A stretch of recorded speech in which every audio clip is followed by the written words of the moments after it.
Eddie Sutton of Leeway. How you doing? Welcome to 69 Faces of Rock. How are you doing today? I'm doing well, thanks for having me. What were the beginnings of Leeway? Well, Leeway started in June of 1984. You know, me and AJ and also Jose and, you know, who's the bass player, and Sasso on drums. You know, we were all going to shows and wanted to start a band. And, you know, we were involved with this DIY underground, you know, phenomena. So we went with it, you know. We didn't even have a band name at the time. And we had a show in 3 weeks. So we called ourselves the Unruled until we came up with a fairly decent band name. And, you know, from there we did our first show and we kept at it until we cut a demo later on that year. How would you describe the music you wanted to play at the time? Well, hardcore at the time was a more punk sounding thing, but there was the crossover phase kicking in. And because I did like some metal bands and, you know, grew up with that, even though I wasn't into the hair band or, you know, Dungeons and Dragons side of it, we started incorporating more of that metal power sound into this high energy hardcore music. To me, hardcore is about passion and individuality.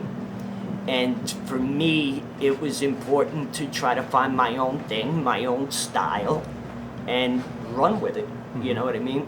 How long did it take for your music to catch up with the audiences? About 2 years. You know, once we released the Enforcer demo, it got some underground radio play. People started catching our shows at CB's. Our first big show was Rock Hotel with GBH, Agnostic Front, and the Crumbsuckers. And, you know, from there we found a decent record label in Rock Hotel. They weren't good as far as handling things, but they did help us to reach another level. Yeah, we'll get to it. And provided, you know, money for video for the second album, Desperate Measures, for the Kingpin video. And, you know, that same 1989, before Desperate Measures came out, we toured with Bad Brains on their Quickness tour. Why the name Leeway? Well, and what's the meaning of it? Leeway means like a margin of freedom to do, to more or less to do things on your own terms. And I felt like that fit with the ethic of what hardcore is and punk, underground, DIY movement. We only had two to choose from. It was either that or the name Juggernaut. And, you know... That might have been taken already. It wasn't yet, but, you know, I just felt Leeway really fit that whole thing, you know? And so we ran with it. Now, at that time there were a lot of hardcore bands. What did you do to stand out? To stand out? I don't know, I guess be ourselves, but also be a part of this crossover sound that was being generated from bands like us, even though other bands like Anthrax or SOD got more recognition because they had better labels behind them and, you know, were touring in a much higher circuit than us. But anybody who knows those mid-'80s, late '80s New York underground knows that we were a big part of that. A lot of people don't believe we're hardcore, we're more of a metal band. But, you know, again, hardcore is about spirit and passion to me. It's not really about, you know, a specified sound. By 1989, you were able to release your first album, Born to Expire. Yeah. What impact did that album make? It had impact right away. Like, as far as the underground record shops in New York, we broke records for first week of sales and everything like that. But when we were on tour for it with the Bad Brains, the record label was putting ads out in newspapers that we would see, but there was no distribution. The record wasn't in the shops. that were advertising the record. I have to agree. I would see a lot of ads, but when I went to look for the record, Yeah.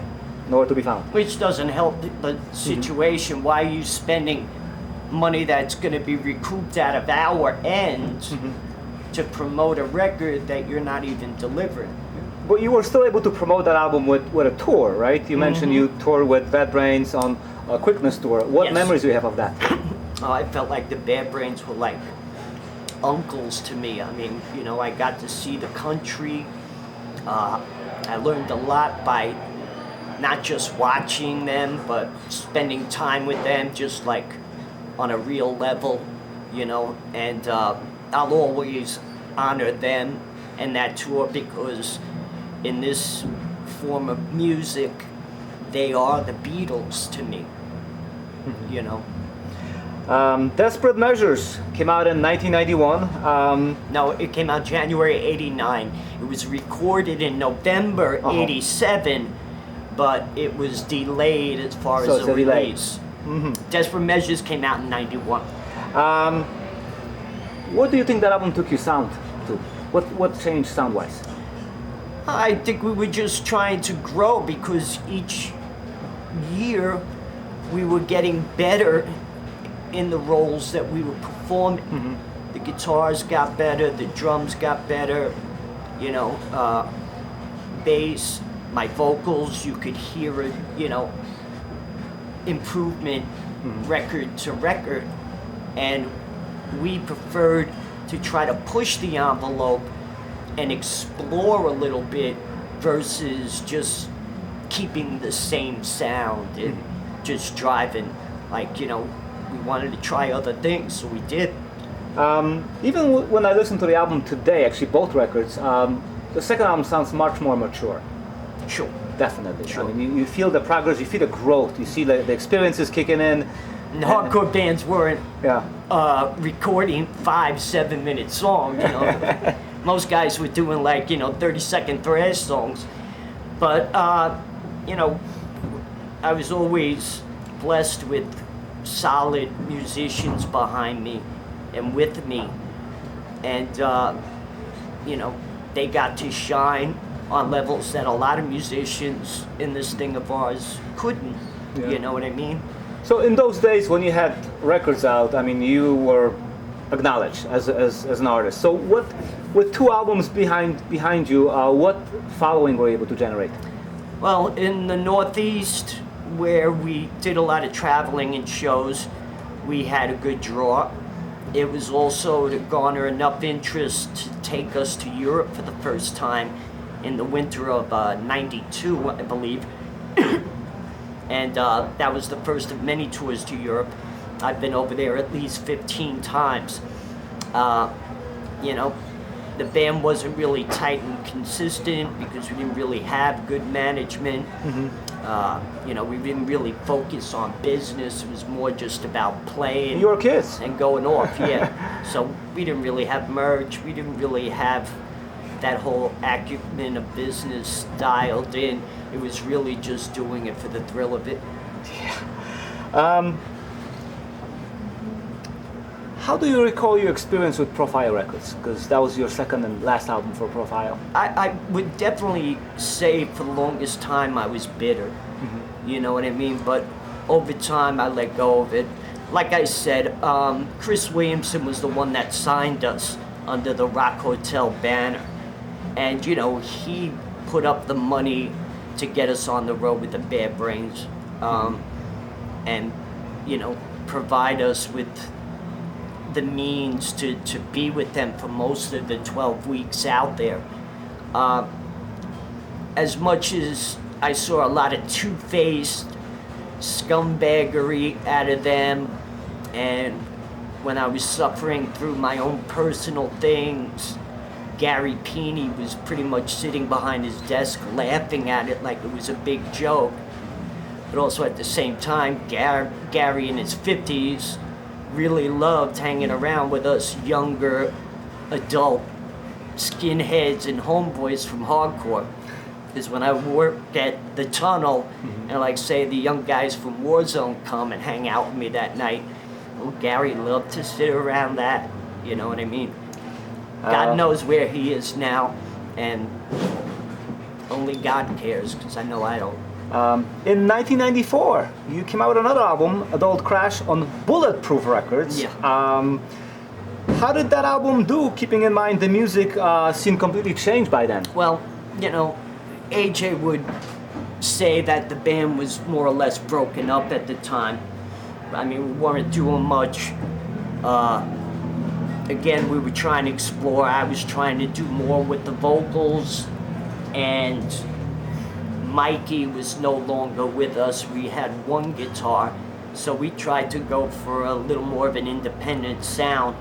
I would say it's like the stepping stone to Open Mouth Kiss, where Open Mouth Kiss was a solid record, top to bottom, with compositions, recordings, and the writing. You know, we just didn't get it with Adult Crash because we just weren't dialed in together, and there were too many people trying to engineer, mix, and produce the record at the same time. Like, it just did not reach its, you know, proper place. Yeah. You know. By 1996, the band officially called it quits. How come? I guess a lot of bullshit, you know, and it wasn't just about me, because a lot of people want to blame me for, say, my drug addiction at the time and stuff. You know, this popularity contest and notoriety and fame was something maybe I got a little lost in, and I was very frustrated watching other bands get pushes and get to the next level of success that we were looking for. So, you know, it put a very bad taste in my mouth. I was very frustrated, and I think we were all done with each other. You know, it was kind of like me against the rest of the band, because they didn't live such a rough or grimy lifestyle that I delved into. But, you know, I was a kid who wasn't living at home like the rest of the guys, and you know, I was doing whatever I could to survive. I was married at the time, you know, as well as try to beat this drug problem that I finally did in '95, you know.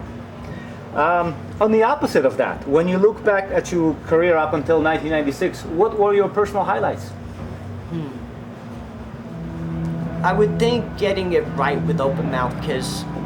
I'm proud of Open Mouth Kiss out of all of them because of the composition, the level of vocal skills that I had, because I'm one of the only guys out of New York that harmonizes with layers of vocals. And I'm partially deaf since infancy, but I was able to do those things, and to even, you know, arrange and compose my own vocals, I felt very proud of. And, you know, I may not be as popular as the other bands out of New York, but you can't deny what I did vocally as well as the band musically. We got it right 3 out of 4 records. That's a pretty good batting average. Also, you were able to experience things like CBGB, which is no longer around. Yep. A legendary place where a lot of hardcore bands played. What memories do you have of that place and times? Funny ones. I remember show after show endlessly. I'm supposed to be doing it, and Hilly Crystal's wife is trying to card me, you know, because she doesn't believe I'm 15 years old. So she's calling my mother to verify my age. You know, it was a pretty disgusting place, but, you know, a lot of great friendships and memories. It doesn't matter if you go away for a bunch of years and then come back. You know, a lot of those people are still around. I mean, it's not so much today because we're all going into our senior years, and, you know, some of us are no longer on the planet. But, you know, it's like one of the things I really got right in my life, even though there's not a financial gain or success out of it. And now that I'm battling cancer, over 2 years now. To just play and perform is everything to me. And I think it's more special now simply because I know this is going to end at some point.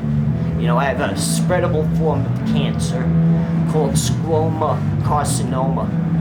It started in my right lung, and I have 2 masses in the back of my left kidney in the top part called the adrenal gland. And we've removed 13 lesions from my brain. I'm winning the fight and battle after battle, but I don't think I'm gonna be able to win the war, you know, very much like an underdog like Ukraine up against Russia at this time, you know.